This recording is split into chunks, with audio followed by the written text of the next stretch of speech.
Good evening, ladies and gentlemen. I'd like to call the Douglas School Committee to order on April 2nd at 6:30 p.m. I'd like to read the Douglas School Committee mission statement. The Douglas Public School offers a diverse learning experience that meet the academic, social, and emotional and physical needs of all of our students.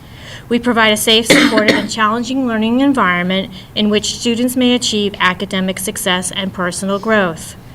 Decisions are made in the best interest of our students. Please rise for a pledge of allegiance.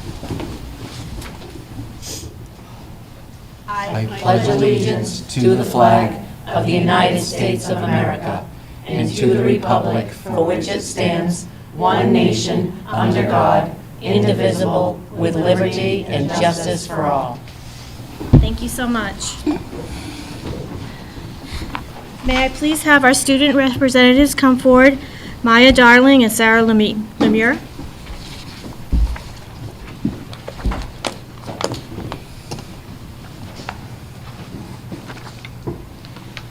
Hello, I'm Sarah. I'm a junior.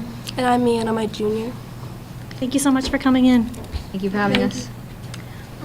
Some highlights of the past month that we've had is the WCVB Channel 5 came to our high school to interview Riley Smith and Taylor Morrell about their senior project, which was the Blue Envelope Program. This is a program in conjunction with the Mass State Police that helps drivers with autism communicate when they are pulled over. Then students in history classes participated in a survey for the town's master plan. There was an additional focus group of students that met with those involved in the master plan. Ideas were shared and students got the chance to participate in this civic exercise. The sophomores also just took their ELA MCAS.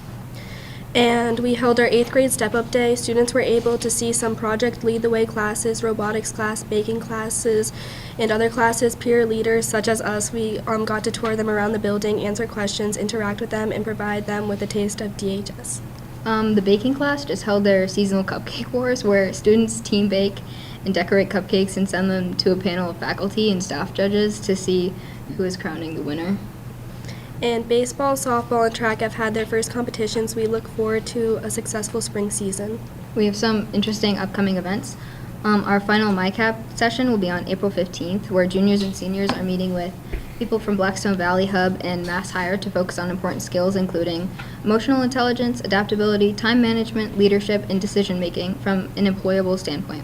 They will have members of their coalitions here to enact with the students to work on their employable soft skills. And our prom is going to be held on May 16th at Pleasant Valley Country Club in Sutton. The Student Council and National Honor Society are working together to plan acts of kindness to show appreciation for our teachers during Teacher Appreciation Week.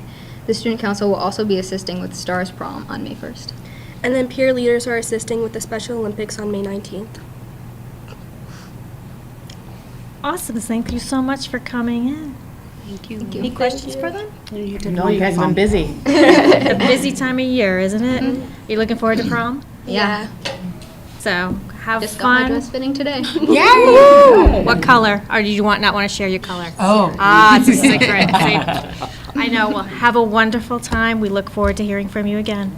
Thank you. Thank you so much. Thank you. Moving on to public comment and communications. Is there anyone here for public comment?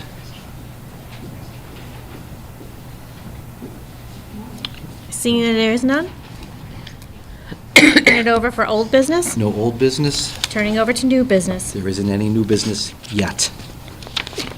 We're going to open it for public hearing for the FY26 school committee's budget. Roll call vote? Roll call vote.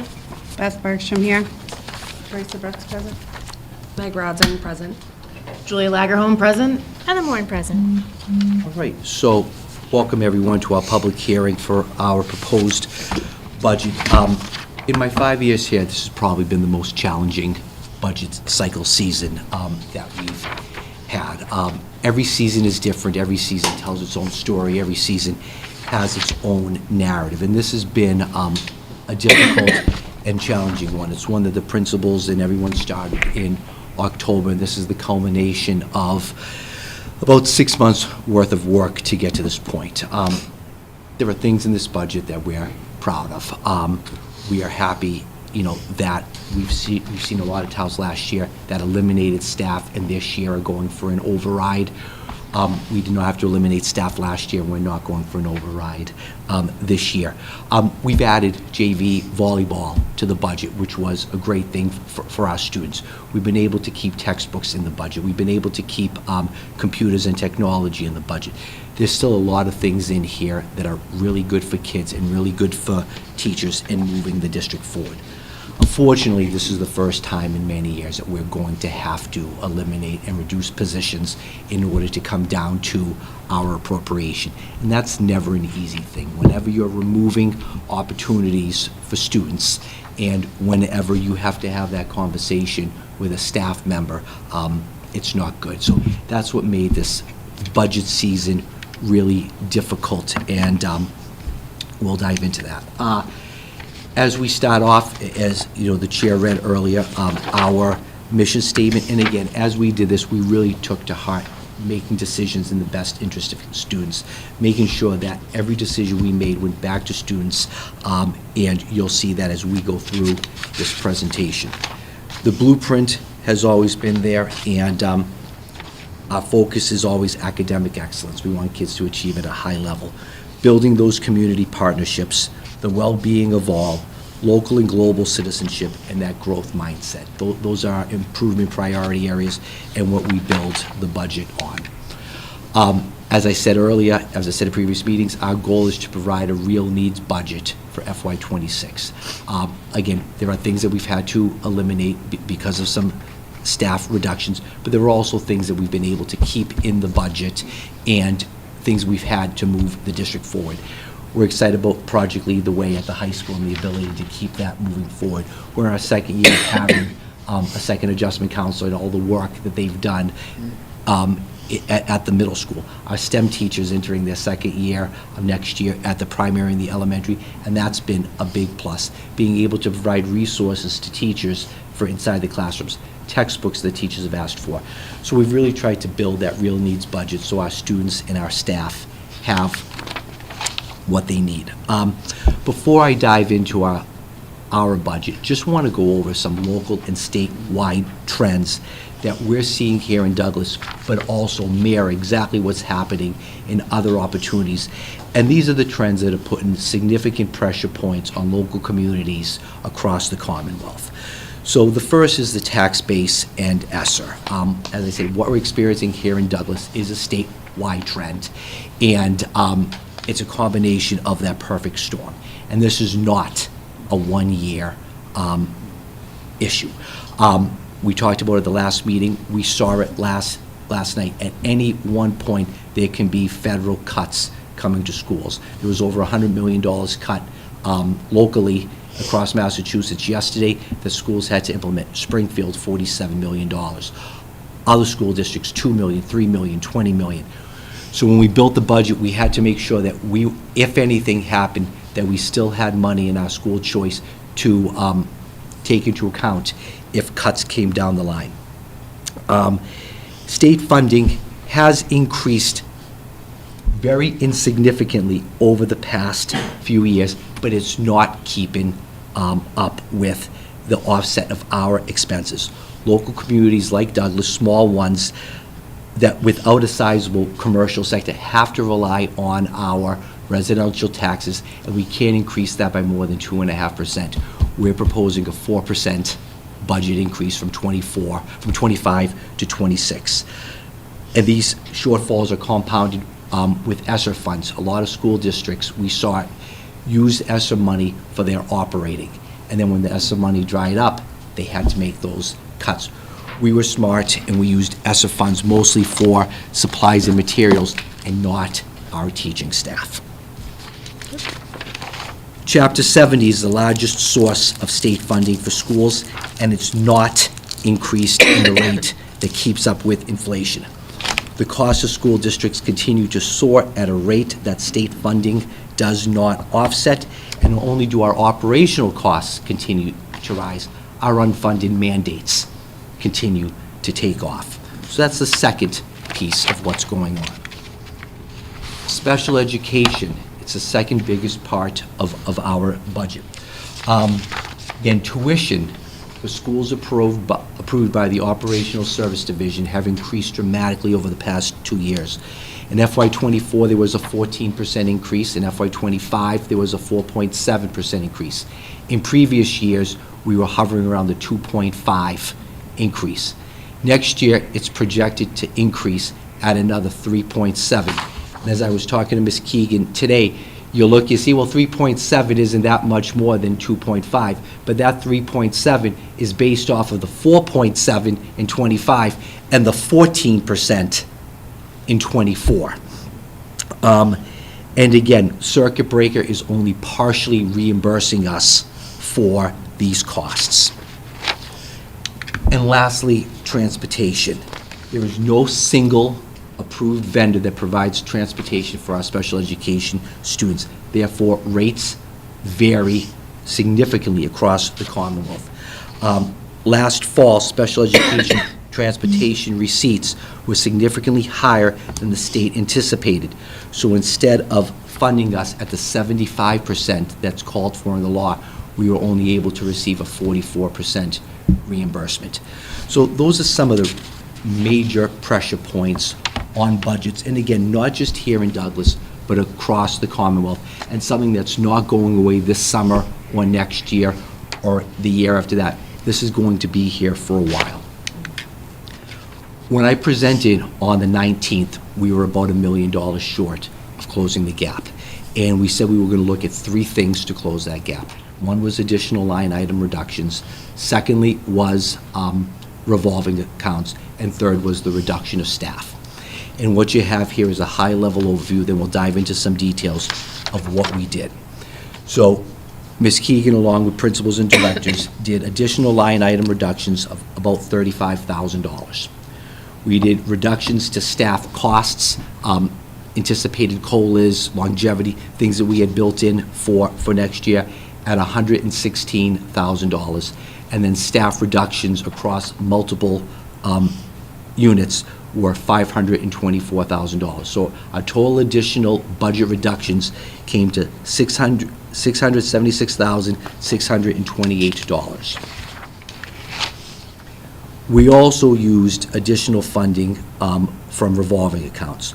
We were able to use another $100,000 out of our school choice, and we'll dive into school choice and where we stand in 26 at the end of this presentation. We used additional circuit breaker in about $216,000. Use of facilities revolving funds, $50,000, and then the use of miscellaneous donations. We had one donation at $1,442.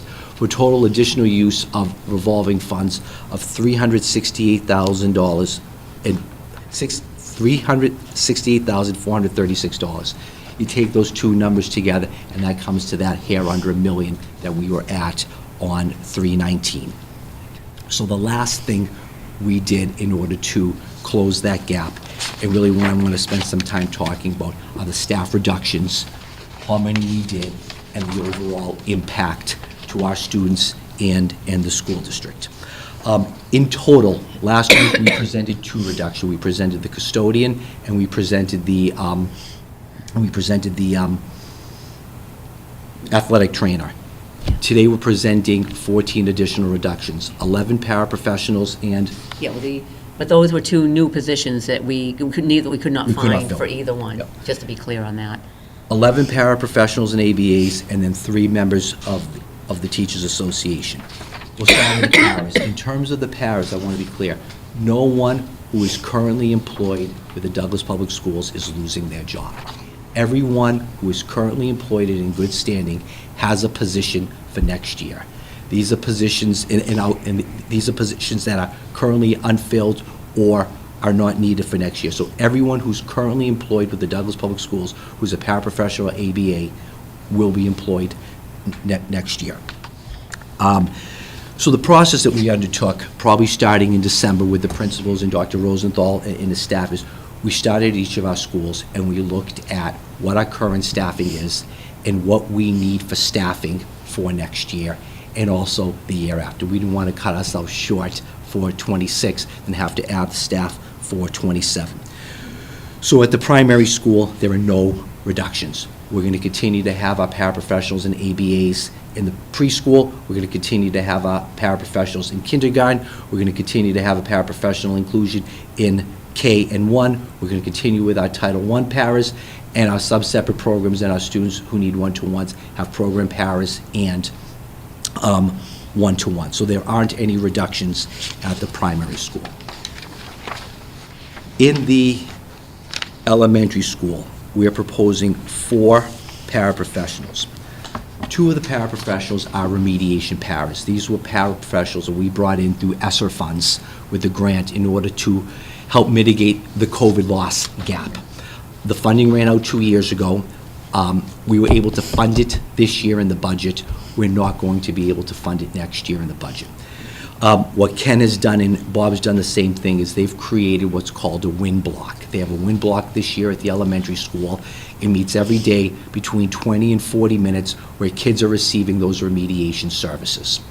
So in lieu of going to a remediation para or having a remediation para push into the classroom, we're still able to offer those Tier 1 and Tier 2 supports to struggling kids through our WIN block. We're eliminating 1 inclusion para and 1 flex para. The elementary school will continue to have its Title I paras. It'll continue to have 1 paraprofessional per grade level, 1 in second, 1 in third, 1 in fourth, 1 in fifth. And we're able to service a lot of our kids that went to the remediation paras through the WIN block. Just looking at numbers, and this is something we did, we looked at our numbers for next year, and I want to share this with the community and the committee. Next year in Flex at the elementary school, we have 5 teachers. We have that staffed with, we have 5 students, I'm sorry, we have 1, you're like, what happened? We have 1 teacher and 2 paraprofessionals working in the Flex Center with those 5 students. And remember, the 5 students are not always in Flex at one given time.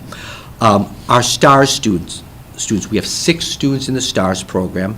We have 1 teacher, 1 one-to-one para, 5 one-to-one ABAs, and 1 shared ABA. So for 6 students, we have 8 adults in the room, in our Flex. Inclusion, as I said, 4 paras and 4 teachers.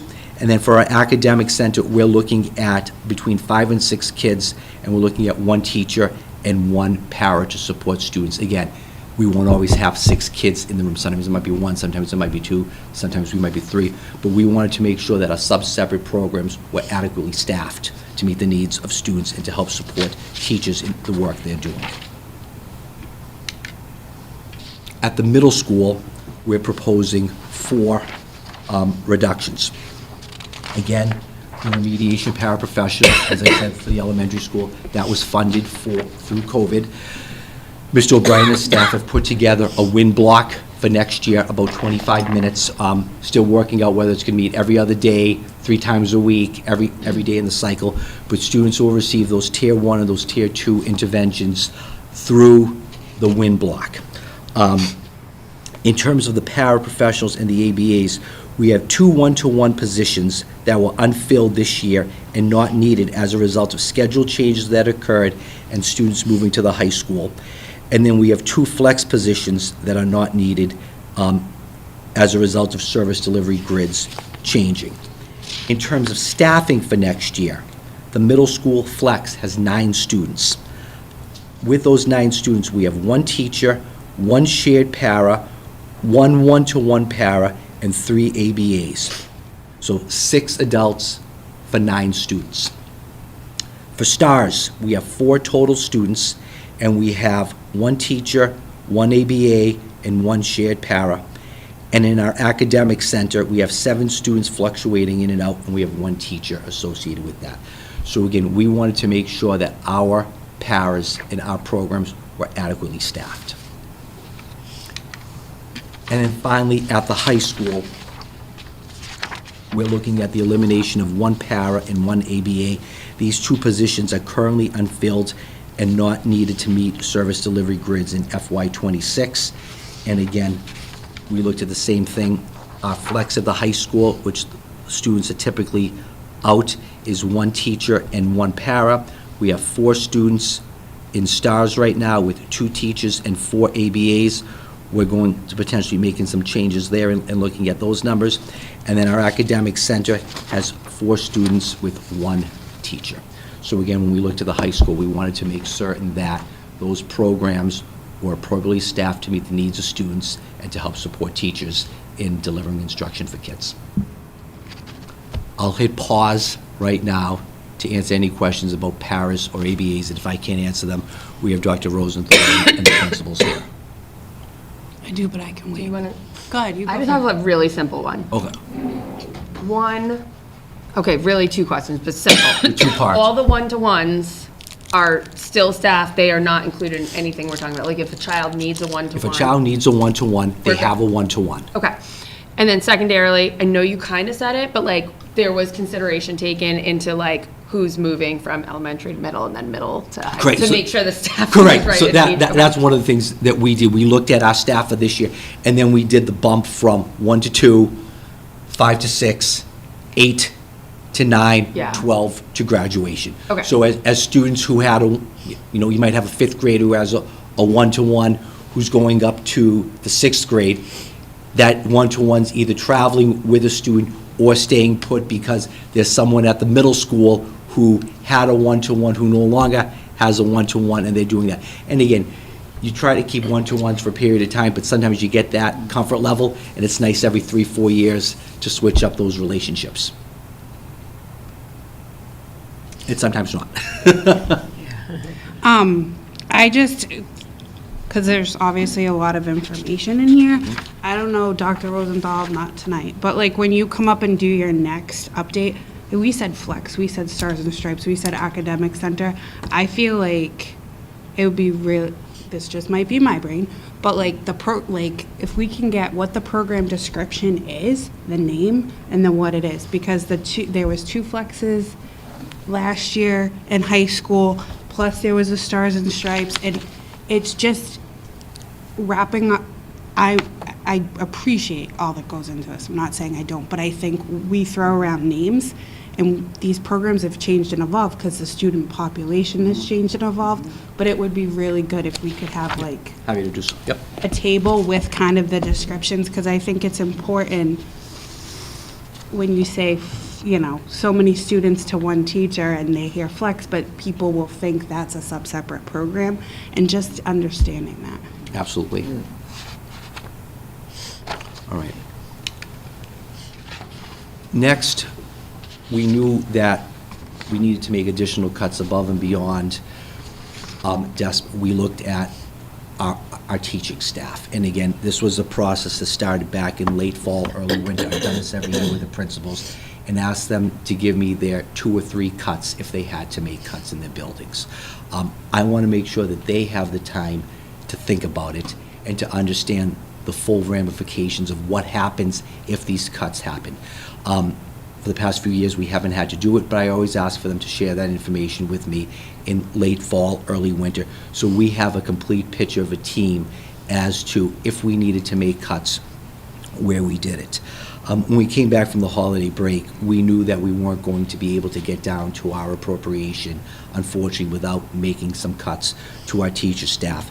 And based on the information that was provided to me from the principals, we knew that they were all going to come from the high school.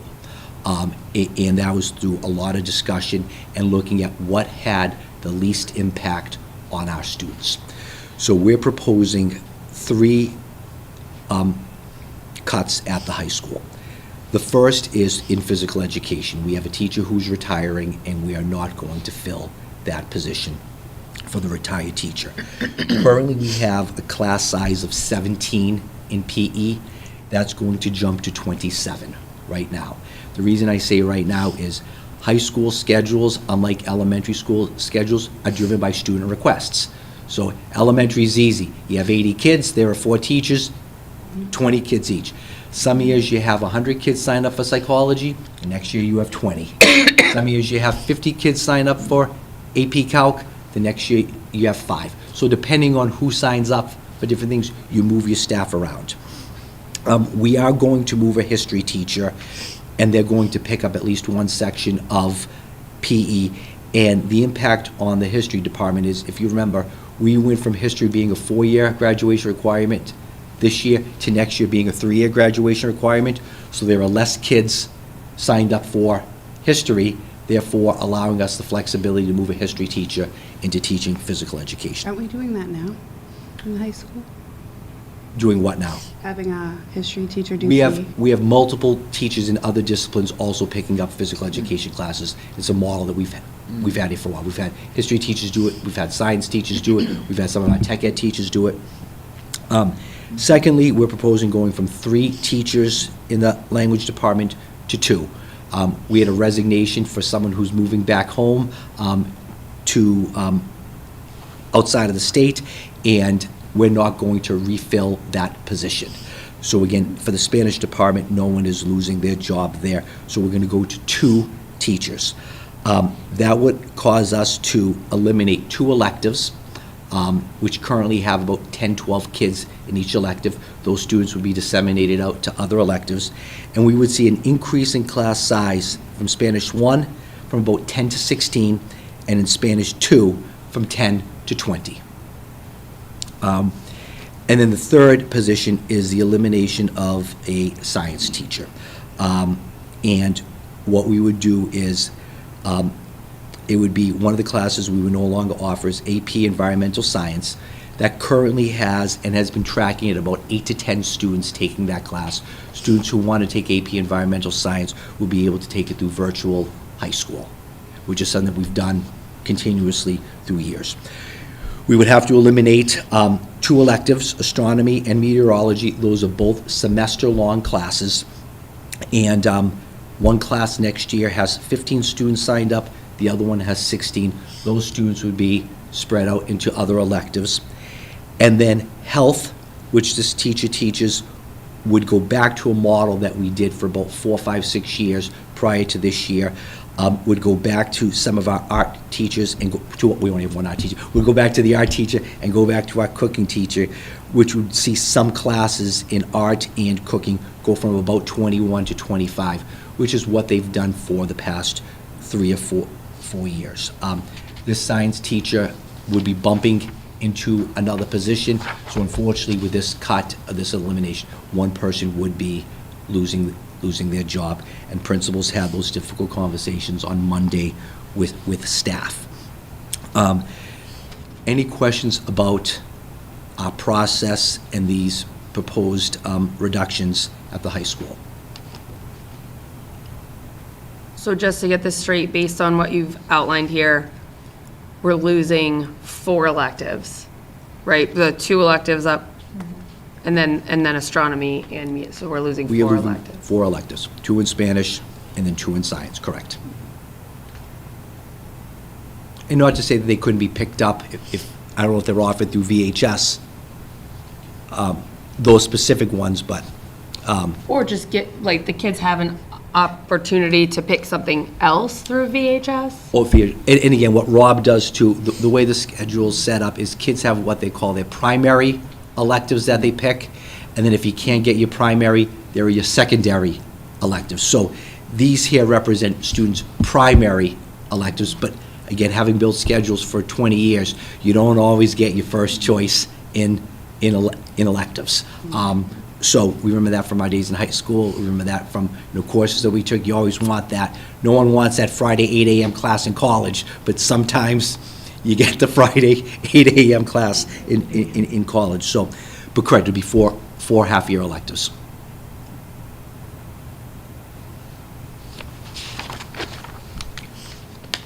Which brings us to our budget summary. And again, to go through this, our FY25 general fund budget appropriation net offsets was $15,343,852. Our FY26 preliminary appropriation from the town at 4%, which again is one of the highest amounts we've seen from the town in decades, is $613,754 for a total appropriation from the town of $15,957,606.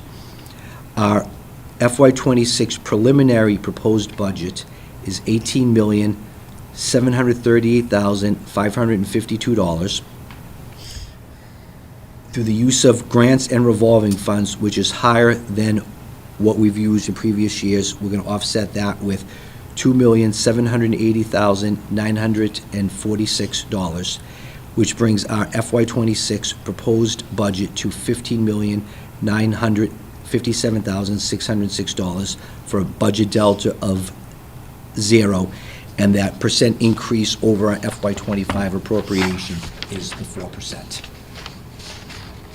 And again, I just want to go back and reiterate the fact that staff are always the last what to do. They're our lifeline for kids, they're our support for kids, they're the opportunity for students to be able to connect with adults, learn different things, take different electives, and that's why we left it until the end. But know that we started the conversation back in late fall, early winter, because we want to make sure that when we're making decisions, and if we have to make the decisions, we've had 2, 3, 4 months to banter around all the different options and all the different things we need to do if we are indeed going to make those reductions. I'm going to turn it over to Ms. Keegan, who gets to talk about transportation, circuit breaker, and school choice. So people also see that transportation is a big part of our budget, although it's funded through the town. It still is one bucket of money. And for people to get an idea of what we've done in school choice this year and where we're headed potentially in 26 forward, and the same thing with circuit breaker. Ms. Keegan? For the FY26 transportation budget, we have for regular ed transportation, $1,125,000. That represents a 6.14% increase. With regular ed, as you know, I came to you, I think it was 2 meetings ago, to utilize the extension years. Our transportation company has had, when I look at, because I actually look at all the area districts as far as where we're in line, we are either in line or lower, over all these years. So, they've been really, really, really good. The special education transportation is $1,257,899 budgeted at this point. Total transportation, $2,382,899. We did have, as we've talked at previous school committee meetings at FY25, we did have an increase in the number of students and also requiring transportation. That was all done, after we had our budget approved for FY25. So of course, we're carrying that forward, and there are some changes with sped budgets each year, special education budgets, and students, some age out, or there might be some changes, come back in district or go out. But I do want to say with regard to the special education transportation, sometimes people think, you just buy a bus or buy 2 buses and you can just easily just save a bunch of money and take care of it all. It just doesn't work that way with special ed transportation. Our schools are located all over the state and sometimes out of the state. You're required to bus them within an hour. And also, we do collaborate with other districts to try to do cost sharing. That we do when we are able to do that. Even that can be difficult because it depends on where the bus is coming. Then they're coming to one town, then they go to drive to another town, and then go to the school, which could be an hour away. So it does create some issues. I do want to let you know that I was on I'm on the legislative committee for MASBO, and we were discussing the other day that DESE is well aware that that is a fact, that is a problem. There are very few vendors out there. It is specialized transportation. Schools are located all over the place. And, there are children in wheelchairs, monitors that are needed, and different things of that nature. So DESE is well aware of the problem. They do have a group put together on the state level, take a look at it statewide, holistically, to see what they can do to try to come up with something to mitigate the cost, or see what they can look at. They're looking at the entire state. They're looking at all the routes and the vendors that are out there and things of that nature. So hopefully something will come of that. I know French River Educational Collaborative sent us out something recently too. They're actually looking at, that's one of the collaboratives that we utilize for our oil bid. They also provide some teacher training and things of that nature, and we have Teach Point as well from them. They're also looking to see if maybe they, as an area collaborative, so not geographically for the whole state, but geographically for a smaller area, see if they can maybe look into purchasing, and again, just looking into it, to see if they can service the FREC member districts in that manner. There are people looking into this. It's not a Douglas issue. It's an issue for all school districts throughout the state. And so I just want people to be aware of that. Sometimes people make statements that it's very easy to just go out, buy a bus, or just get a bus driver. It does not work that way in any way, shape, or form. So I'm glad to hear that there are some things afoot to actually take a look at that and see if they can address it, because it is a burgeoning cost. So just want to make sure that I talked about that as well. In special education, to be sure, I wanted to make sure that you were aware, this isn't just for out-of-district schools. It does include amounts as well for the summer school special education transportation, as well as an amount for vocational as well. Does it include the in-district special education transportation throughout the year too? Yes, Yeah. thank you. Thank you. I did forget that one. Thank you. You always come up with those things that I forget, so two heads work better than one sometimes. So thank you for that. So next we have our two largest offset revolving funds to offset our gross operating budget to come down to our net appropriation amount that we expect to be voted at the town meeting that's been recommended at this time. Now, as you know, we have used, quite a bit of particularly school choice and circuit breaker. Those are our largest ones. And after that, we have preschool, and then we have a small amount for grants that we also use. Title I, Special Ed 240 grant, and a very small grant for early childhood education, special education.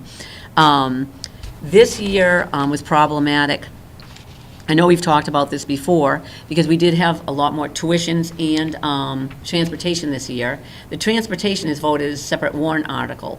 So I did have to charge a large amount to our circuit breaker this year. So why I'm mentioning that, for the public particularly, is that brought our fund balance down to, it'll be nearly zero by the end of the year, okay? So where I would normally have around 600,000, but it does vary year to year. It can vary year to year, but we did have around 600,000 that we carried into the beginning of FY25.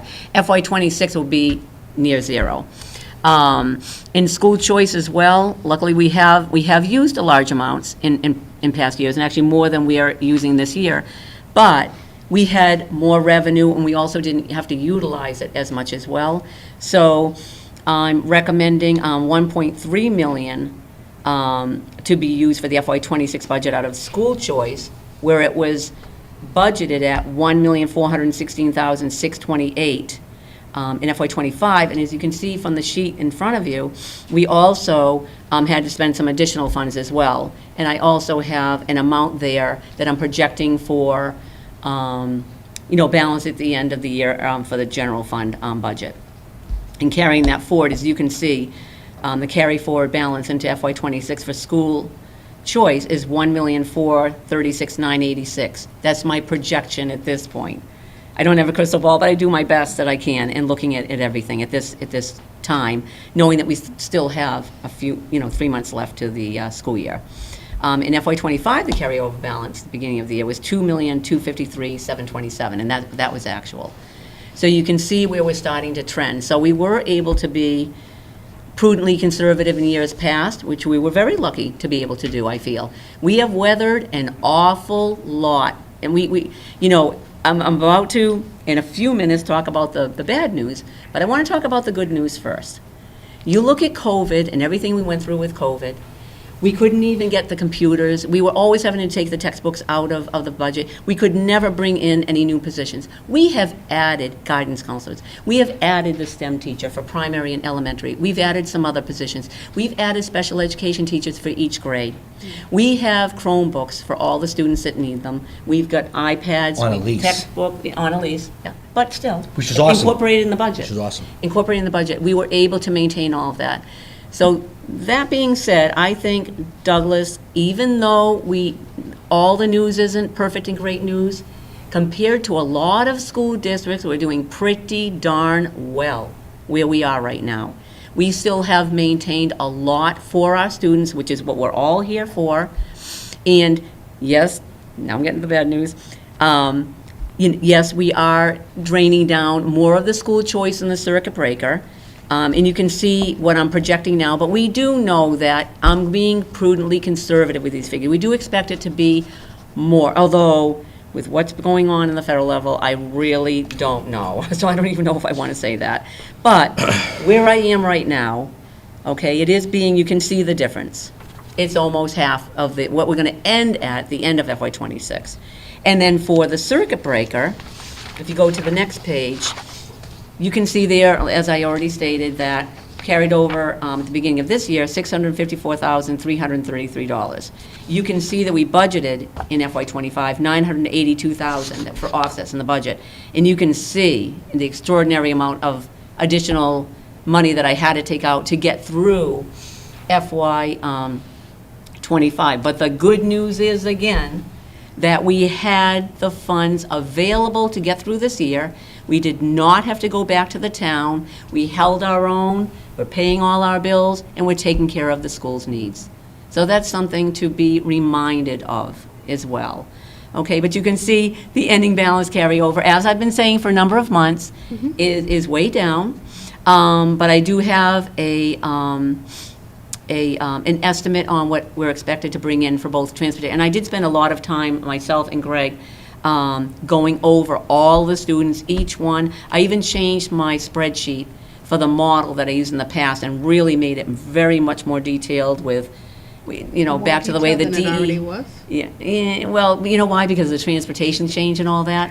So, and I even contacted DESE to make sure I was seeing it right, how they calculate it and all that.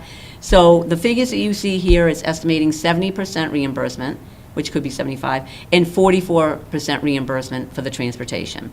So, I can't say maybe a little bit more, maybe a little bit less. I actually came in at almost, exact, I couldn't believe it, on the FY '25. That's never happened before, because it's such a projection, But as you can see, more importantly, just as a projection, but I am leaving as a projection, almost $260,000 that we have available in circuit breaker for any new students or anything that may come in. So it's not that I'm draining it down with what we have in the budget here.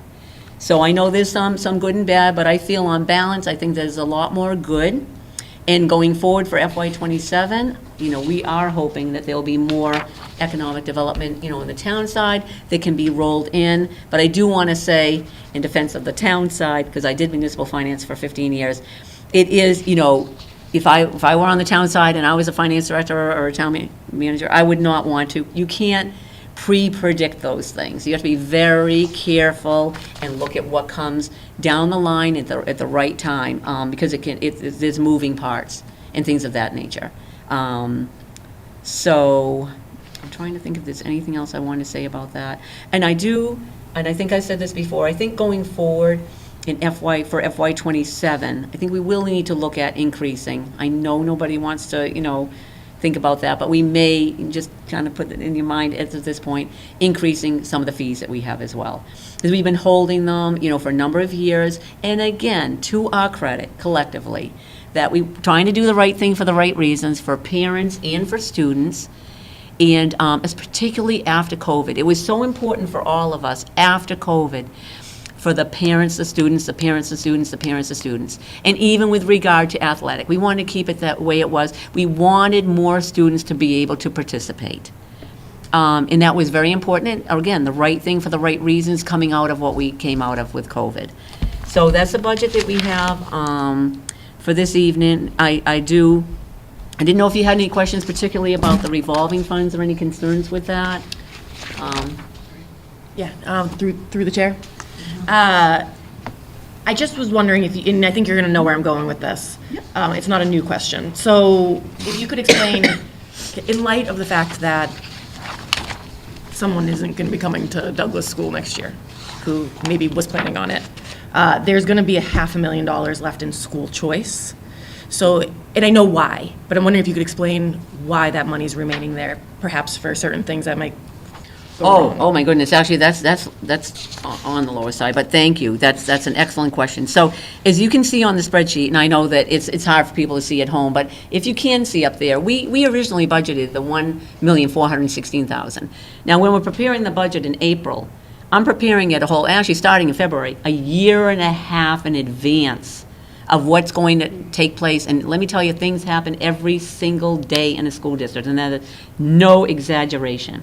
So when I'm looking at it, it's all up here just in my head. It's not necessarily written anywhere, but you get to know the buildings, you know the age of buildings and things of that nature, and the, increase in repairs. And yes, you increase your budget to some extent, but you can't increase your budget to such an extent that it's so high, because something might happen, that you're laying off teachers, something might happen. But that's what we have school choice for, is so that if something comes up, and it's usually not large dollars, maybe 5,000, 8,000, or what, you know what I mean, but it can add up. But we do have to keep a balance there. So it's as far as the end of FY '26, it's $795,587. That's actually the fund balance. I have that contingency there. It's just something that I've always put there, Julia, because I actually stole this idea from someone else. It just keeps it written in black and white, to keep it in mind about keeping a contingency, to your point. But the balance actually is predicted to be around 800,000. Okay. And it can be more than that, because I'm usually prudently conservative with my projections, okay? But to your point, this is the only account without going to the town, okay? The town has what's called, the Finance Committee has control over, a reserve fund account. And it doesn't usually have a lot of money. So the types of things that we have, that covers a lot of departments on the town side. Your DPW, police, fire, all kinds of things can happen. And even within the town hall itself, the other departments.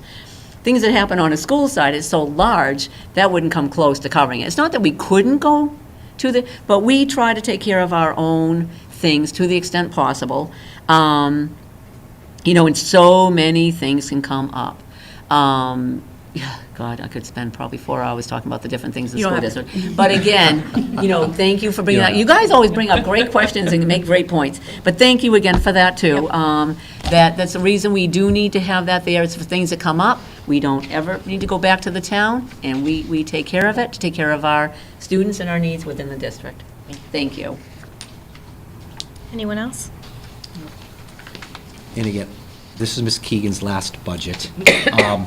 And the amount of work that she's done since October, probably starting in September, putting this stuff together with the principals and the directors is tremendous. This is not something that happens overnight. Those of us who work with massive budgets know that you can't put something like this together overnight. And we wait to the last minute. You never know what happens, and we always leave that school choice to the end, because as we get closer to the end of the year, we're more and more comfortable adding funds. So I just want to thank Ms. Keegan for all of her efforts with this. And that's why those numbers keep changing. That's why those, To get closer to the end of the year. So- Any other questions on anything that, all set, okay. So our next steps are the Finance Committee public hearing on April 18th, and then the annual town meeting on Monday, May 5th at 7 o'clock. So those are the next steps in the budget process. Anybody's thoughts before I speak? I just want to say, to the principals, everybody, this is a lot. This is thousands and thousands and thousands of hours of work. And obviously, none of us want to sit up here and say, okay, we have to cut positions. But we also understand that we have taxpayers that can't afford to do anything more than what we're doing. So I just appreciate all the work that goes into it, because it's not easy. And as Courtney says, it's planning for 26, but also with 27 and 28 in mind. Right. To look ahead, which is why we've been able to do the things we've been able to do for the past 10 years. So I know this is difficult, right? I've been on the committee. I came on just as COVID was happening.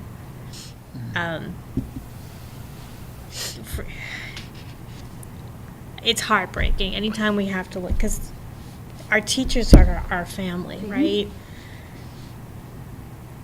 It's heartbreaking. That's I think out of all of this, is we're losing our teachers that have been here. Some of them have tenure, have been here, and anytime we have to do that, that's challenging for you as principals, as well as for the administrative staff. the good news is our ABAs and our paras, we're not losing any of them, those positions. It is difficult and challenging for our teachers, I will say, because you never want to see somebody lose their position.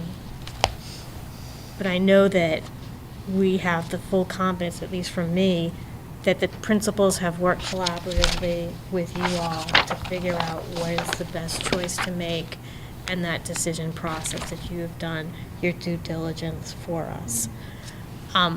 For folks at home, if you don't know, it would be, how do you go about figuring out this? Go to town meeting, get involved, right?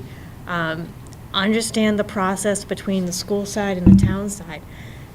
School budget makes up what, 87% of the budget that we receive from the town? It's 87% of it's from the school, goes to schools, right? And so, understanding that, it's not like we can go back to the town in the year of execution. We can't do that. So, the thoughtfulness that went into this to create this, I know it's, again,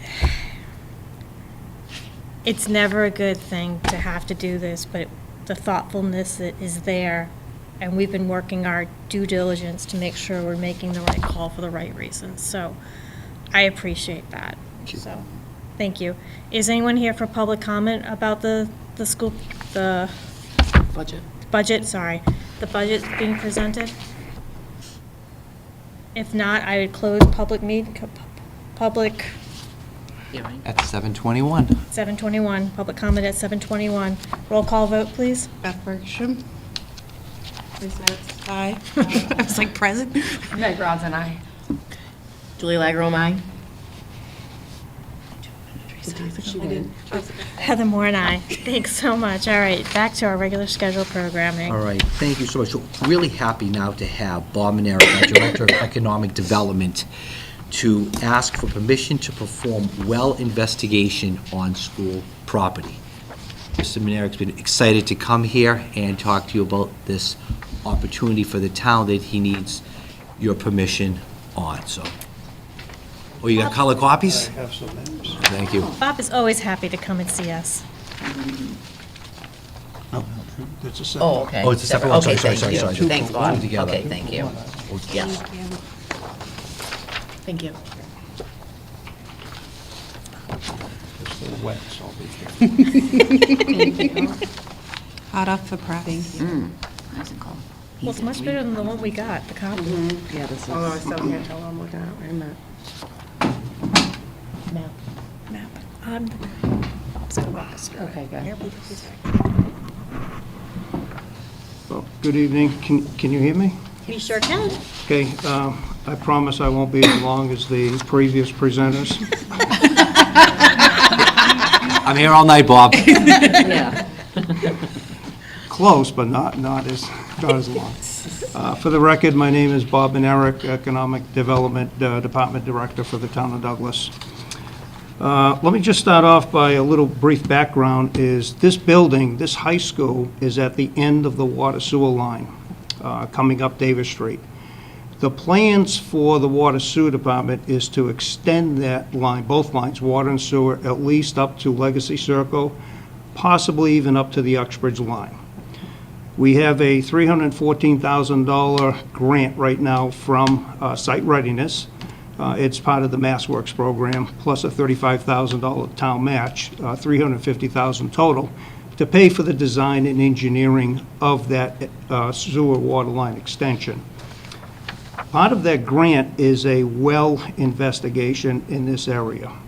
If you're not aware, the town wells are located all on the other side of town. So aren't our tanks, our storage tanks. All the economic development within the past 3 years has been on the east side up against 146, the corridor. And therein lies a big disconnect. We're exposed with 2-3 miles of pipe to get from our storage tanks and our wells to get to, let's say, fire protection for these large warehouses. So with that thought in mind, we've located, we had a meeting 2 Fridays ago, and they look at fault lines in bedrock with the theory that if there's a cracked bedrock 200-300 feet below us, there's usually water there. And they have various methods to locate that water. If you think about the road surface, anytime it rains and it dries, the last piece to dry is the cracks in the road. They're still wet. Think of that 200-300 feet below. It's the same theory. Those cracks in the bedrock, and they've been there for thousands of years, that will usually indicate water. What I'm here before you tonight is to get permission to at least identify some areas. We think there's 2 good areas within the school property, at least to get your permission to do a resistivity test. I have to say that slow. I challenge you to say that 10 times fast. I'm going to ask you to say it again. Resistivity test. And what they do is, this test is, they will set up electrodes along a fault line that they have identified. The theory behind it is bedrock does not conduct electricity, so there's a high resistance. Water conducts electricity. That's why you get out of your pool when there's a thunderstorm around, because water conducts electricity. So there'll be a low resistance. The electricity disappears into the ground. And they can tell by this resistivity test where the water could possibly be. If you look at this map with the blue arrows, all those red lines are fault lines. They're cracks in the bedrock, way below us. Where there's an intersection of these fault lines, like in the left blue arrow, where it says Wellman Brook, there's like 4 fault lines that intersect. That's a very good indication of water, good quality water. There's also, the middle arrow points to an area where there's an intersection of multiple fault lines. That's another good area, but it's really hard to get to that area. And the third area is along Route 16 or Davis Street, where that pond area is, where we identified the emergency access road to the high school. We're focusing right now, if you look at the second map, I've drew a big red circle. I think I included that in the memo. That's an approximate location of the left section of the fault lines. And that would be a good location, because that would also have us construct that access road, that emergency access road we've been talking about for a long time. It's never been built. So that would be a byproduct of if we developed a well site there. So there's 2 things right now, is to do the testing, the resistivity testing, with electrical probes along this area. If it indicates water, then we'll drill a test well. And that's all we need for now. To drop a test well, we're looking at millions of dollars to do an actual well. It's a good-sized pipe. The test well is only a 2 to 4 inch pipe. It's just to find out if we have water, collect the sample. If it's good water, then we know where there's good water. So that's it in a nutshell right now. So we're just looking for permission to come on your property ASAP. The grant money runs out June 30th, so there's no pressure. Happens all the How time. long's the test? Like, what does the test look like?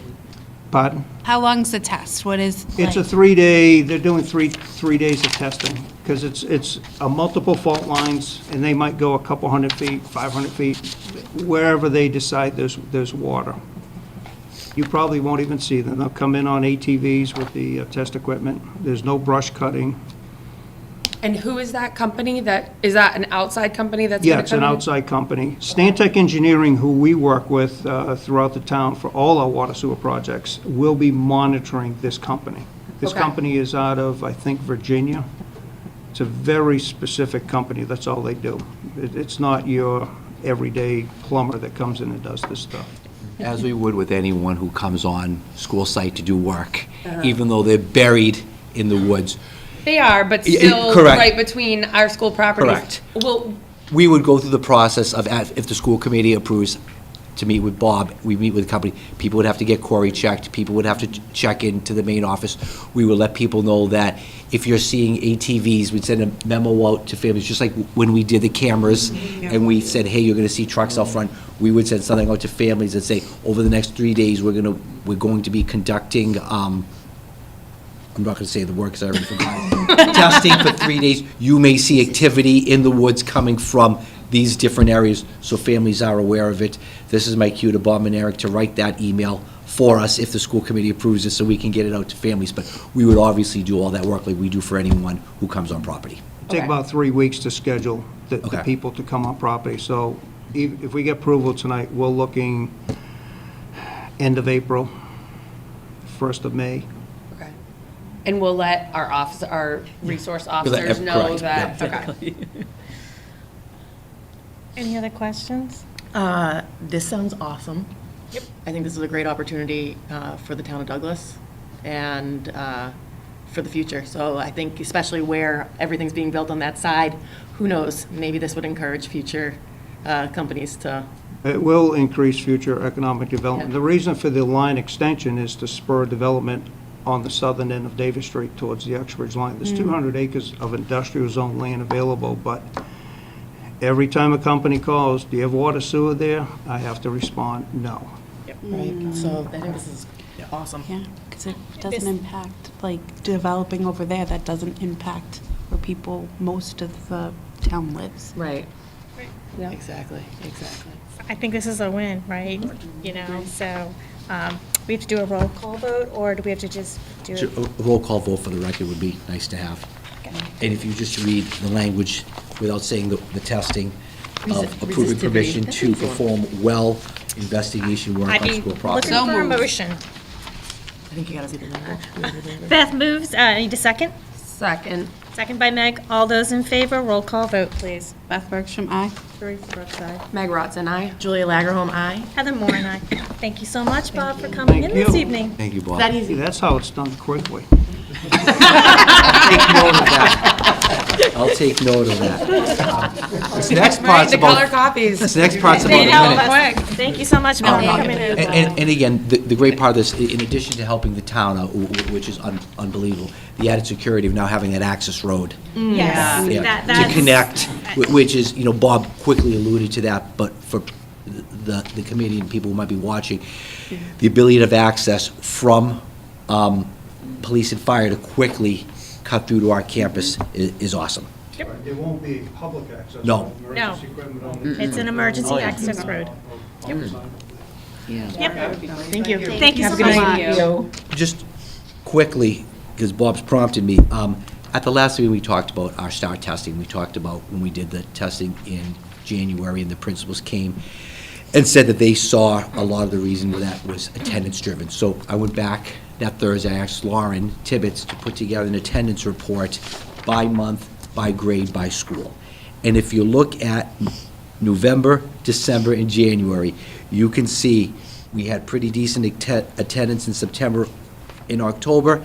It spiked November, December, and January, and then it started the downward trend with one exception in February and March. And this is as of the 31st. So consistent with what principals were seeing, and again, consistent with what we know as parents and working in schools. Kids get sick in the winter months, which are November, December, January, and then sometimes into February. So this is just for the committee to see that spike of attendance during the winter months. And it's significant, even if you just pick a grade level. You look at, where am I here? You look at the sixth grade, who is averaging close to 110 kids out a month in November, December, and January, to the past 2 months, about 96, 97. It's 20% of the, 10% of the class.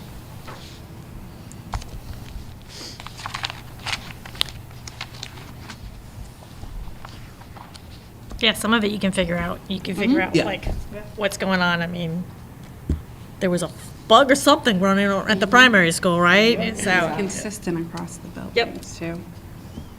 And again, I just share that with you based off of the conversation. I thought it was just a good good for the committee to have, and anyone who's following up, watching tonight. Good God. All right. This part will be a little bit longer. This is my goal presentation for the 24-25 school year. Part of the process of the school committee and the superintendent is I present my goals publicly, and you review my evaluation, my performance publicly. Happens once a year. I did a beginning of the year update, a mid-year update, and even though we're only on April 2nd, we're doing an end of the year update to give the committee time to review this and write a response. So the first part, actually I did this a little bit differently this year. Typically what I've done is for the 4 standards and for the goals, I've listed just evidence. What I did this year is I created a narrative for each of the standards, and then at the end, I attached all the evidence for you. So just looking at doing it a little bit differently. So there are 4 standards that I'm evaluated on. The first one is instructional leadership, and what we did at our summer retreat is we picked one indicator under instructional leadership to be evaluated under, and that was standards-based lessons, units and lessons. And it talks about myself and staff collaboratively planning, adapting as needed, and implement standards-based units comprised of well-structured lessons aligned to state standards and local curricula, and continually monitoring and assessing the process, providing feedback to administrators, and providing those supports. So just highlighting some of the stuff that we've done. A couple times this year, we went with principals in October, January, and February to do learning walks, where we went in and we observed classroom teachers, and we went in and we looked for, a lot of our look-fors, which were differentiation, things in UDL, program fidelity, were the lessons aligned to the standards. So we did that a few times this year. The other thing that we're doing, and principals and staff are working on this, is Atlas Rubicon. If you don't know what that is our system for where we have all of our curriculum uploaded. What we're going to do July 1 is we're going to post all the curriculum online for everyone to have the ability to look at. Principals and staff have been working the past 2 years on that.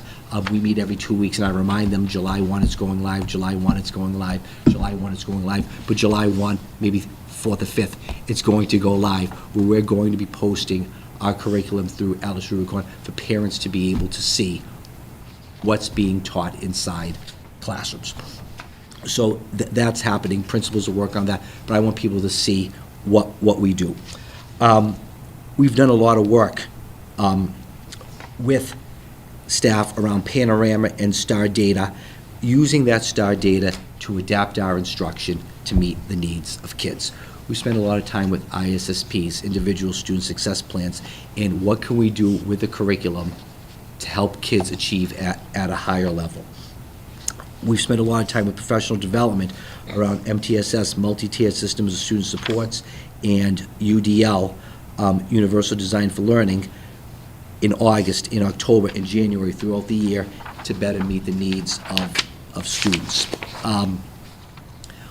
All of our learning walks and all of our observations we looked at this year have certain look-fors, things that principals are looking for specifically in every single lesson, and it's around that student engagement.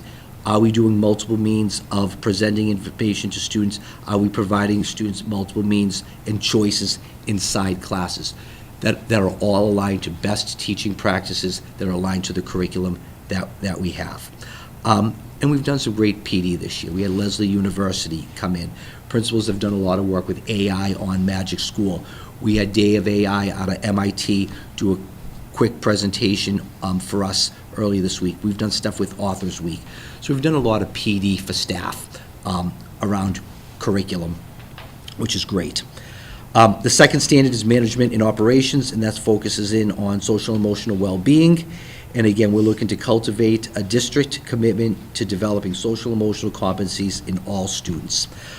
This year we have Panorama, and kids at the beginning of the year, and they will at the end of the year, are going to take an SEL screener. And that's where a lot of our interventions and a lot of our SEL lessons were built off of, is students' area of weaknesses in September, and we're putting those things in place throughout the year. MTSS focuses in on the social, emotional, academic, and behavioral needs of kids, but continuing to focus in and use that MTSS to meet the social emotional well-being of students.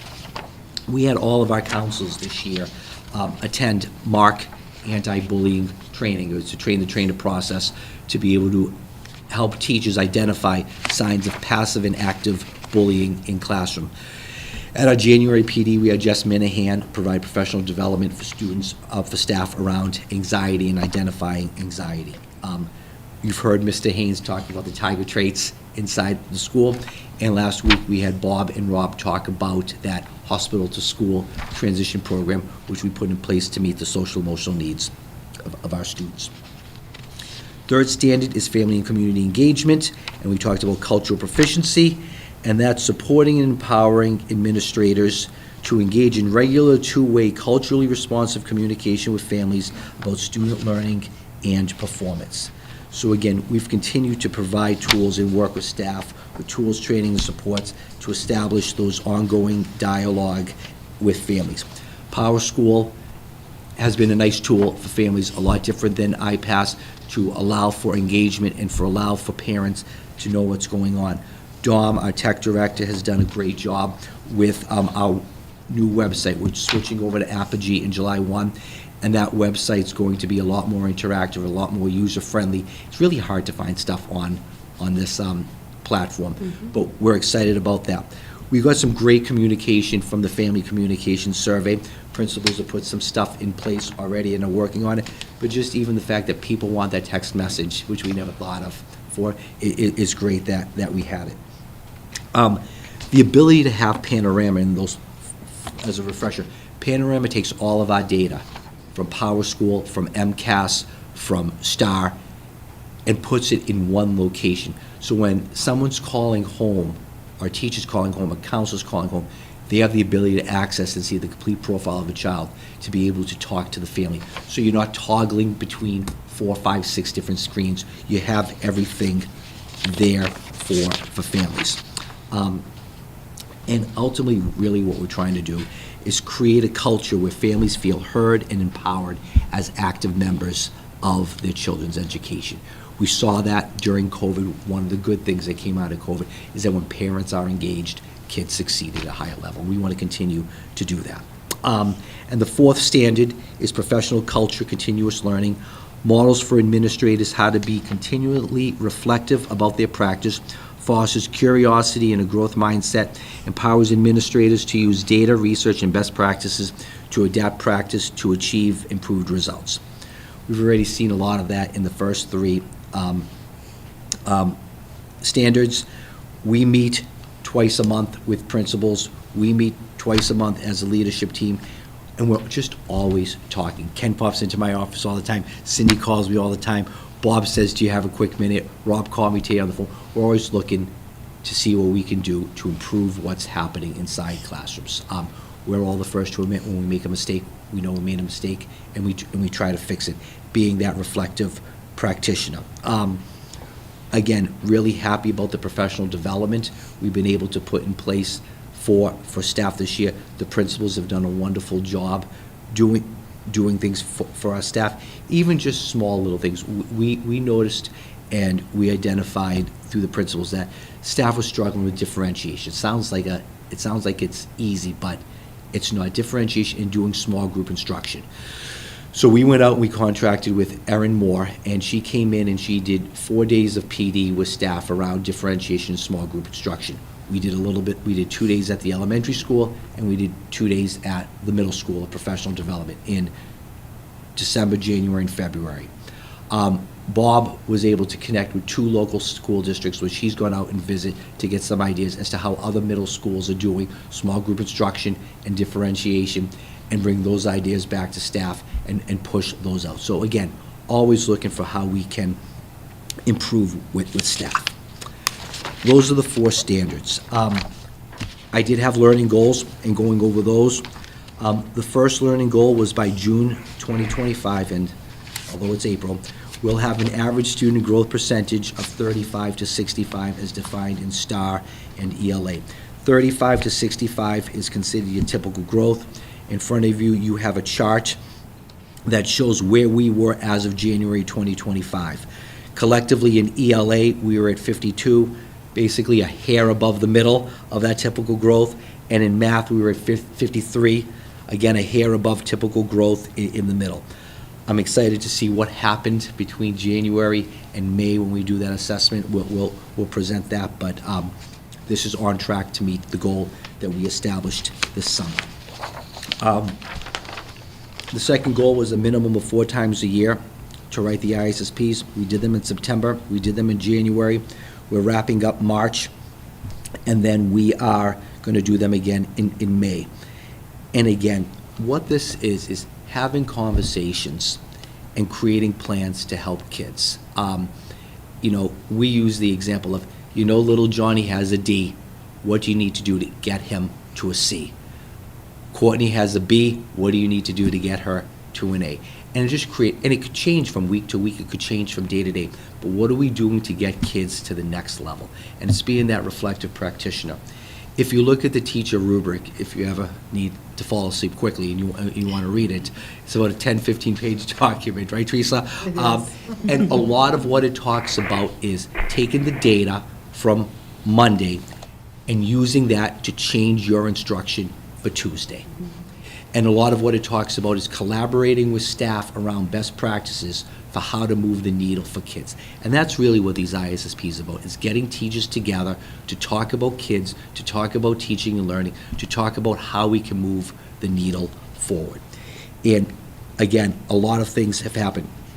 Principals have met individually with staff, principals have met collectively with staff, principals have met in groups with staff around how to do this work, around how to use the data. And again, one thing they came up was, we need more work around small group instruction differentiation. We went out and we provided that for staff. We're doing that through Google Docs and/or Panorama. Common planning time. Principals are spending time not only reviewing the ISSPs, but also having the conversation around teaching and learning. We're never going to complete this. You always need to talk about teaching and learning. Things change, strategies change. You go back 4 or 5 years, 3 years ago, AI didn't exist, right? That's a change now for what's going on inside the classroom. So we always need to talk about how we can move kids. I guess the only way this ends is if every kid's at 100, right? And that's never going to happen. So we want to continue those conversations with students. The next goal is the district improvement, and that's identifying 5 new strategies for communications with families to meet their unique needs. So again, the family survey was huge in getting that feedback. The Power School platform was big. Getting that new website out there is going to be awesome. You've already heard from Cindy about the Happy Notes email and the postcards of encouragement. Using the text messages to go out. The elementary school with the personalized notes. The middle school did their outreach at the Coffee Bean. The high school is planning a program of studies night. So different ways that we can engage the community and get them in is important. And the last goal comes around school safety and continuing for ways to make sure that our students are safe in school. We had Officer Adam here last year. We were grateful to be able to have a second resource officer added. We were going to invite Brett and Finn to come here tonight, but they're out of town and couldn't make it. Through the graciousness of the town and at town meeting, we have all new about 200 security cameras across the district, which has been awesome. We continue doing ALICE training on a regular basis for staff. That's what to do in case there is an intruder in the building. Our staff continues to do it, our principals continue to do tabletop activities where at a staff meeting or at a department meeting, they'll present a scenario. What would you do if? And they spend 10 minutes talking about it, troubleshooting it. We did CPR training this year. Last summer, all of us went through Incident Command System certification at the 100 level. What that is if there's ever an issue, police, fire, and public safety all speak a language. If there's an incident, we wanted to make sure that we also spoke that language. So if there's an incident and they come on campus, we're speaking the same language. We have school crisis teams, we have medical response, emergency response teams. We've switched over from CPI to safety care. So again, a lot of things that we've done this year, and again, mostly the principals, boots on the ground with staff, to make sure our kids are safe. So those are the standards and also my goals for the year. Again, I did it in narrative form for you to have, a little easier to read than just a bulleted list. But if you, and it doesn't include everything, but if you go back and you look at the bulleted list, if you want additional evidence, it's there for you. I will post this on the website for the community to have access to over the next day or two, along with, I forgot to say, along with a lot of the budget documents that we did earlier today. Any questions? No, this was a lot. Yeah, pretty comprehensive. And again, I'm just one person. I couldn't have done this. It's, it takes a village. This is with the help of Courtney, with the help of principals, with the help of directors, and then what they're doing inside classrooms with our teaching staff. We're all part of this together. I'm just checking. So I'm going to make a recommendation, and I just wanted to make sure, I pulled up last year's. Because it does go through June, I'm going to ask that we just do Dr. Vera's goals and his objective, and then come back once we get the accurate depiction of what the June student learning was, as well as the district goals, and we'll come back and amend and include that in. But that way it's all encompassing, because for us to judge it at this point, I don't think we'll do justice for, based on where we're at, because we're not complete, right? And so that we have a full picture. Is anybody have any input? I have no issues with that, that makes sense. So we can base him on what he's done for his stuff, but the individual student learning, because it's by June, as well as the district goals will come back once we get the compilation of the data points. We can have a census amongst us about that, and then it'll set us up for our summer retreat. It'll set us up for that success too as well. So I'd be looking for a motion, I do believe, because we are going to amend the superintendent goals and evaluation. We're only going to review the input provided from Dr. Vera. We are not going to rate him on the student learning and district goals. We will come back once the data is presented to us in June, I'm assuming? We'll do it in June, either the first meeting or the second meeting. We're talking about when we're going to do the May testing for STAR, and again, that's fluctuating a little bit because of AP testing and MCAS testing.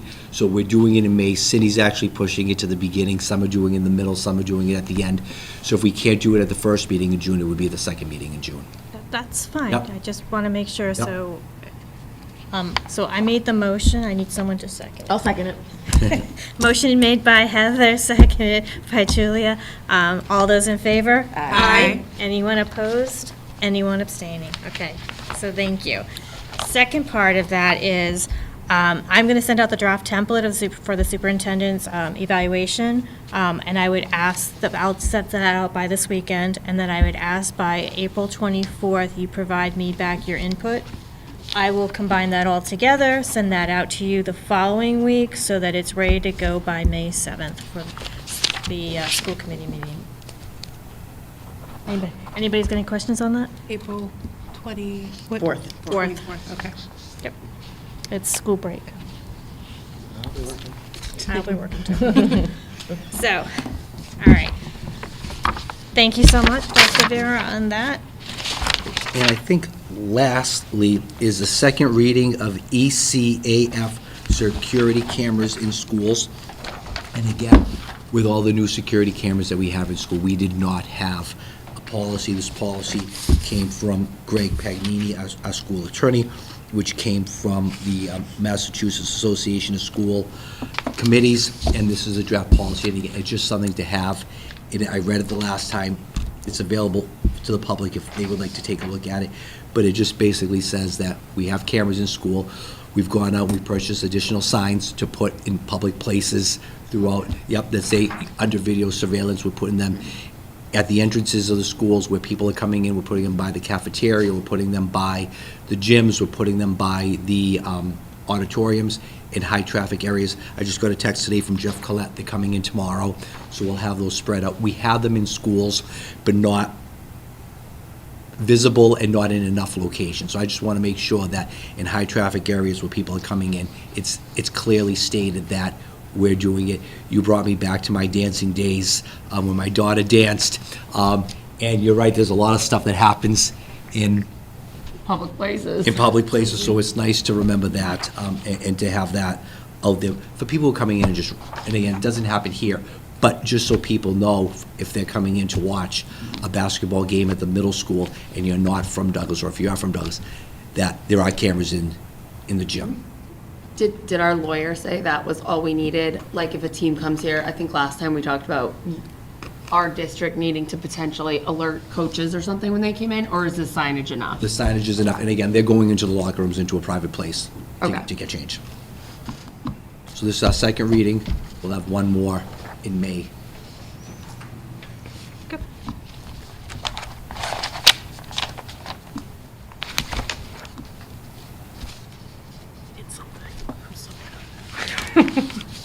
We did approve the 26 proposed budget, right? No, we do that No, now we're with the gonna do that consent consent. agenda. All right, thank you. And I provided the language for you. Yeah, I'm like, Okay, I'm great, just to all of trying to you. make sure that we You all have a don't, copy of it, depending on who made the motion. it's been a day. All right. Next is the school committee subcommittee accounts payable report. All me. All you. This I can handle. It's got my name on it.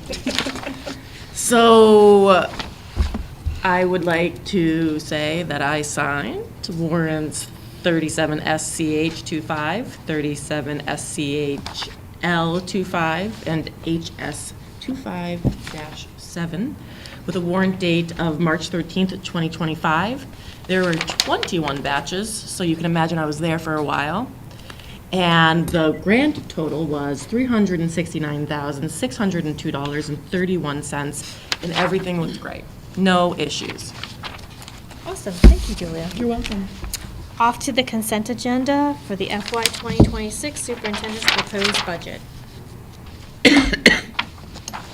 And if no one's got any issues with it, I'd be looking for a motion. So moved. Oh, I gotta read You it. gotta read it. Here you go. Move to approve fiscal year 2026 superintendent's general fund budget as outlined in the FY 2026 superintendent's proposed budget school committee meeting and public hearing, April 2nd, 2025, in the amount of $15,957,606 net of offsets, and to approve the FY 2026 transportation budget in the amount of $2,382,899. Motion made by Beth, seconded by? Meg. Meg. Seconded by Meg. All those in favor? Aye. Anyone opposed? Anyone abstaining? Thank you. Next is moving on to the March 19th, 2025 meeting minutes.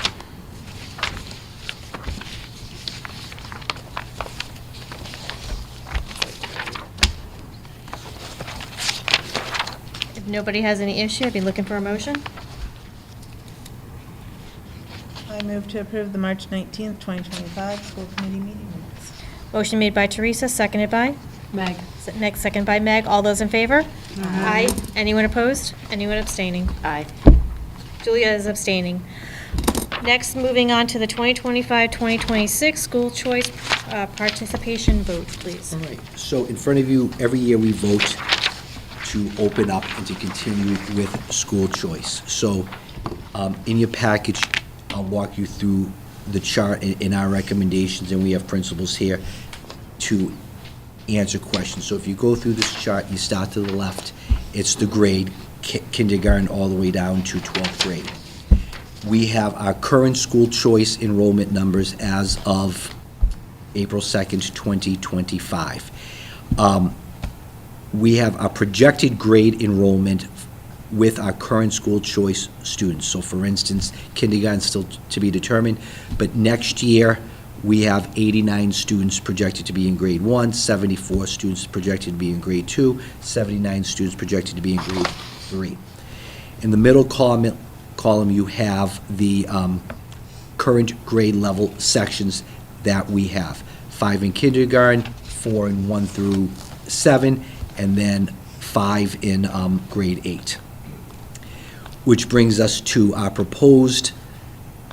projected class size enrollment with current school choice students, assuming we do not add anything. You have your class sizes there. That second to last column on the right talks about what our proposed numbers would be for the committee to add to school choice for next year. We're looking at closing and keeping closed 2 grades, first grade and 6th grade. First grade right now is at 23 students, and 6th grade right now is at 25 students. We really do not want to see that go any higher. So with our recommended school choice participation numbers that you have in that second to last column, assuming every single solitary slot filled up, right? Every single slot filled up, you would see our new projected class sizes if every slot filled up. And as you can see, they're typically between 1 or 2 students higher than what we currently have. Again, assuming that every slot filled up. So for those of you who can't see this at home, 5th grade, for instance, this year has 4 students. We're opening that up for 8. We would have to basically double the amount of students that are currently there, which I don't know if we're going to get that influx of 8 students, but that's where we're projecting. I'm happy to answer questions on this. Principals are happy to answer questions on this, but once this is approved, we can then go out and post and advertise for school choice for the 25-26 school year. The 109 in grade 9, I take it that's without us That- losing our BVT? That is with every student not going to BVT, not going to Norfolk Aggie, every single student Staying here. staying here. Okay.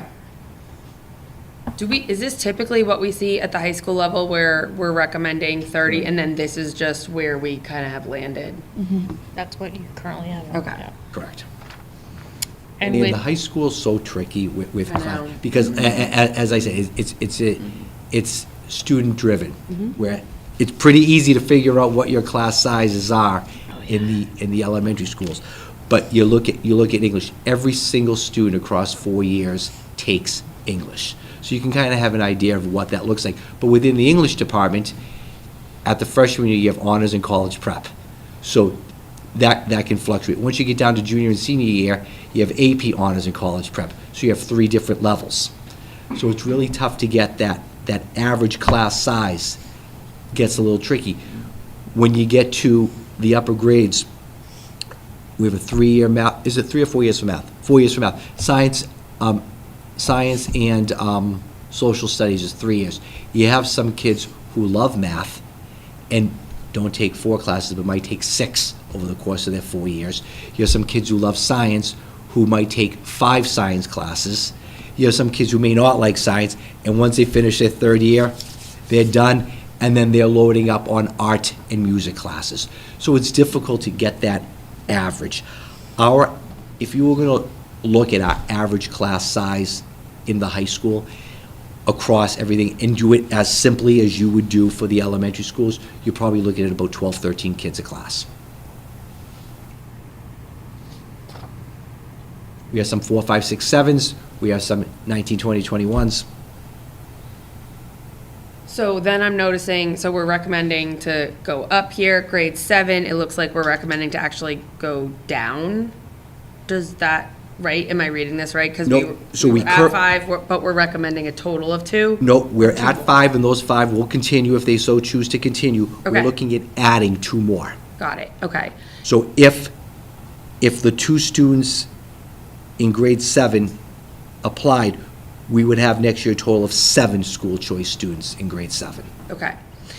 And then totals on these numbers from what we're currently at to what we're looking for, these are all additional. Everything I'm looking at in this column is a Recommended, complete. yes. Okay, got it. I don't know why, but I'm reading this as like total. It can get, that's why. I know, that's why I'm like, there's too many columns and too many numbers. I'm like, And it's what too am I late at reading? night, I know. Anyone else? I mean, we know that other districts around us are laying off teachers, so we could potentially see our grades get inundated with people trying to school choice in, just given the environment of where we are. So, I mean, But even at these numbers, our class sizes don't actually really go up. correct. much, So, So, I mean, especially at the high school, I mean, you look at that, so, I would also say, considering we use school choice to offset. correct. Correct. Grading budget. Correct. Major Can't part of the, disregard that. So, any further discussion? If not, I'd be looking for a motion. I'll move to approve school choice participation for the 2025-2026 school year. Motion made by Julia, seconded by? Teresa? Second by Teresa. All those in favor? Aye. Anyone opposed? Anyone abstaining? Next is the FY 2026 school calendar. so in front of you, you have our proposed calendar for the next school year. I know we're already looking at next school year, this school year, and again, it's not any different than what we've typically done. We start that last Monday in August with 2 professional development days on the 25th and 26th. Students come to school on the 27th and 28th, and then we have the 4-day weekend for Labor Day. We have parent-teacher conferences spread throughout and open houses in September, October, November. Christmas holiday, we will be coming to school that week, so we will be here on the 22nd and 23rd. Aye. That's what most schools in the area are doing. If you look at the end, June, we could be here with snow days very late in June if we add those 2 additional days. So right now, with snow days, our last day of school is Tuesday, the 23rd. If we have the 5 snow days and we go the 2 days in December, we'd be looking at the 25th as the last day in June, I see. Yeah, that's painful. which, again, I don't know if we've ever had 8 snow days, but They don't from plan. experience, students are much more Or tolerant. it could be hurricane. Could be hurricanes, are right. Or other Um, things too. you know. We all know Yeah. what happens in 15th is the school. last day of school, right? Right now, with this proposed calendar, the last day of school is on the 15th 15th. with no snow days. If we have 5 snow days, the last day is the 23rd. So if we have the 2 weeks, if we add the 2 additional days, that bumps it out to the 25th. And again, we looked at this, the DTA has looked at this as well, too. It's tough the end of June. I'm just thinking about the families that go on holiday break. You're getting, I'm thinking the opposite. I'm like, is there any way we can shorten the break? I'm just. Oh my gosh. The kids are gonna be off the wall. Isn't it shorter than it was this year, though? No. It's the same length, but Same. just as opposed to at the, this year was at the end, this year it's, next year it's at the beginning. It's just. There are a lot of and again, for those of us who like to travel, it's a great 2 weeks away. But again, when you're looking at the end of the school year, after Memorial Day can get tough. I'm just looking at, the kids are gonna be off the wall on December 22nd and 23rd. And add to our absentee issues, they're not going to show up if they're going to travel. They're And gonna and travel. My again, kids will be there.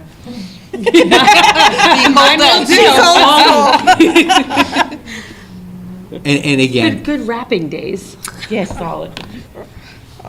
Poor teachers. All and right. it's a half day, they'd be off the walls on June It's. 28th. Right, even if you did it the week before, they'd still be off the walls leading up into it. The 2 days, the week before Christmas, whether it's 1 day, 2 days, 3 days, 4 days, 5 days, I'll look at Cindy and Ken, who are Yeah, she's elementary. already, yeah. it's Yeah, like no, that. it's true. So, They were off the wall for St. Patrick's Day.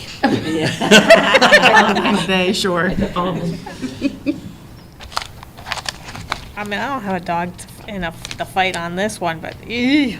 All right. So I'd be looking for a motion, if I have nobody a else. quick question. Yeah, Columbus Day, did we vote to change that to Indigenous Peoples' Day? we did. I'm sorry. We'll have to fix that. Yeah, we'll fix that with that change. Thank Yeah. you. Thank you. Okay, do you want me to make a motion? Just really quick, and I know, obviously, like, not throwing a wrench in it, March is a really long month. I know, but what, we should put a couple holidays in there. I'm like, can we, like, if we could get even a PD day in, like, if. I was thinking this. I mean, the I goals like, of March are as a hard. mom, right, like, I do like kind of the whole, well, my kids enjoy the 4-day weekend to travel, like, you know, We some would of have to these. negotiate that PD day. No, I'm just even Yes, to we'd have take it to from October 10th to put it, say, March 11th. No, it's too late. No, we already Years have. ago, we always had March 1 instead of January, and the reason we moved it, Yeah. because most of the Blackstone Valley has the January. And in March, if you're presenting something new, a new strategy, you Yeah. don't have much time You to forget it. implement it. Okay. during Yeah, the school you year. forget it. So Okay. we've been there, and we've done that. Yeah. Okay, we Yeah. bought the Cindy t-shirt. does not want to go back. Okay, then we'll keep it the way it goes then. We had the same stretch this year. We went from April, Yep. we went from April, February vacation through April vacation, and it was long, but principals do enough things to break it up. We're almost there, almost April break. Almost there. Almost there. You're right with. We start so- 2 weeks from tomorrow. Yeah. Okay, I'd be looking for a motion with the amendment to correct October 13th to Indigenous People Day. I'll make that motion. Motion made by Julia, seconded by, Teresa? second by Teresa. All those in favor? Aye. Anyone opposed? Anyone abstaining? Abstain.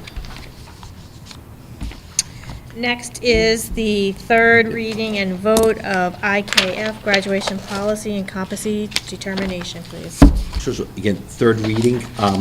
The one change that Mr. Ringet did notice was we had at the bottom, biology or chemistry. Chemistry is not an MCAS tested subject, so we had to change it to biology or intro to physics. Again, highlighting the reason why we do 3 readings. So again, this is our third reading. This is the language around competency determination for students in lieu of the MCAS exam. And what we've decided as a committee and through input from the principals is that if students pass these classes, they've met competency determination. There is language in here that should the state change things at any point, we'll revisit it. And once you approve this tonight, we'll upload this to our policy manual and to principals' handbooks. Anyone have any questions? I just have a random question.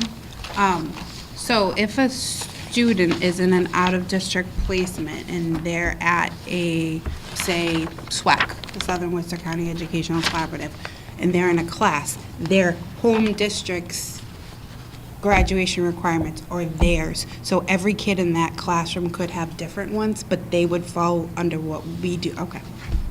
Thank you. You looking for a motion? I'll make that motion. Motion made by Julia, seconded by? Beth. Seconded by Beth. All those in favor? Aye. Anyone opposed? Anyone abstaining? Thanks. On to the Assistant Superintendent of Business and Operations report, please. Oh, boy. She was having so much fun. I did have some reclasses to do, but I can do them at the next meeting. So there are no transfers or reclasses this evening. I did provide for you an updated FY25 general fund budget report. And if you go, this is after all those transfers were posted, and there's always more to be done, so I'll do more at the next meeting as well. But if you go to the last page, you'll see I always have to minus off the transportation, because the way the general ledger was set up, you can't, they just get lumped together. I'm not sure why, but that's always why I have to put that at the bottom. So I'm minusing out the transportation balance there. So you can see for the general fund, our regular operating budget, We have a balance right now of $490,940.38, which is a very, right, not a lot. Not a lot, lower than it's been for a while, but still, we're in good stead. With everything encumbered and all that, salaries are encumbered, of course, and all of that, so. But, so that's happened. I did see a few minuses even pop up since a couple of weeks ago when we did transfers, so I'll be doing some more. And boy, I was telling Paul earlier, this really bothered me. I already did do the school choice earlier in circuit breaker. I know we don't want to do that all over again. But I forgot to write the word preschool. So you probably looked at this FY '25 and '25 projections and said, what kind of projections is it? I forgot to put the word preschool projections. So this is a preschool program. This is just an update for FY '25 and '26 for preschool. And you can see the last few years as far as revenue over expenditures. That's growing, where it's in the negative, but we are still utilizing the larger fund balance that we had in prior years, okay? So we're still looking to end the year in FY '26 with a fund balance at the end of the year. But this encapsulates everything, you have the comparison for other years' actuals. Also shows you how much is funded by the general fund, as opposed, also that small grant, we have the 262 grant, and the revolving fund is at the top. So total program cost for FY '25, the projection for the preschool program for, including all funding sources, is $320,429.45. And then it goes up slightly for FY '26, projected to be $332,372.15. No changes in FTEs or anything like that. So that's holding its own as well. And I will be having the food service director come in May to do another report as far as school lunch goes. That's why I usually do school lunch and preschool together, but that's why I didn't provide that this time. And just to let you know, for this year, FY '25, school year '25, we had a total of 58 preschool students. 46 were paying students. We had 10 exempt, from IEPs, the early childhood education exemptions, and 2 on waivers, 2 with waivers, just to give you that data as well. A lot of preschoolers. That's Yeah, yeah, it Do is we good. think, It is good. sorry, do we think that because we have to re-look at for next year, how much we charge in fees, just because it has been the ending of the revolving fund? Yeah, I think just all in all, because we really haven't done an increase for a number of years, and really everything's going up. Salaries are going up, all expenditures are going up. But yeah, just to make sure that the program sustains itself and stays. But right now, it is sustaining as far as end balance goes. But of course, as you know, one of the things you want to look at revenue covering expenditures. But you're not allowed, per DSC, DOR is a thing, you can't carry like what I call a war chest of funds, as well. So, so I think we're in, the revenue is not meeting, the total that we're using in there, but yet we have been utilizing a higher fund balance. Yep. Which was, over around 30%, of our total operating costs for the program. Yep. And that's just the revolving fund, because keep in mind, the total program has 3 funding sources. So that was kind of a large balance, and that's why we wanted to start utilizing it. We don't want to increase fees while we're building up a balance. I mean, that's not right either. So it's a real balancing act, pun intended. So, and so that's all I have for you this evening. Any questions? Thank you. Thank you so much, Courtney. Any topics not anticipated? Nope. We are going to enter into executive session to discuss strategy with respect to collective bargaining or litigation if an open meeting may be detrimental. Thank you so much, gentlemen, for coming. And the effect on the bargaining or litigation position of the government body, and to conduct collective bargaining. And we are also going to review the contract language and propose revision strategies for successful completion of an agreement between the Douglas School Committee as well as the DTA, Douglas Teachers Association. And now return to open session. And we'll adjourn from that, not come back into public meeting. So I'd be looking for a roll call vote for us to go into executive session at 8:20 PM on April 3rd. Beth Bergstrom, aye. Teresa Brooks, aye. Meg Rods and I. Julia Lagerholm, aye. Heather Moore and I. Thank you so much, everybody. Thank you. Good night.